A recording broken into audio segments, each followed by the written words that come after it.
pipilahin lang po ito ng pick up natin, then puproceed po dun sa lugar na kailangan ng rescue. So, yan. May life vest po siya, meron din mga ito, life buoy, tapos in case na hindi magamit yung outboard, meron din pong nakaready na mga sabuan. Sir, bali ilan yung ganyan natin na available just in case na 10 lang yung bangka natin para i-deploy natin sa mga certain lugar na pinaanin ng mayor. kung saan tayo may mga baha, sir.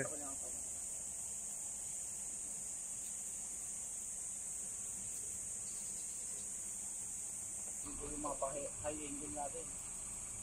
Kaya pwede rin po natin magamit sa mga collapse. Mga gamit natin.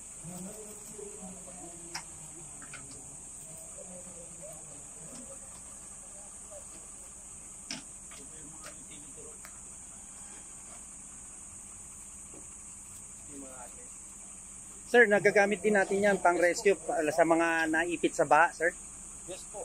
Pwede rin po kasi madalas nagagawa kami ng gato. Lalo na pwede na kasi gawin po parang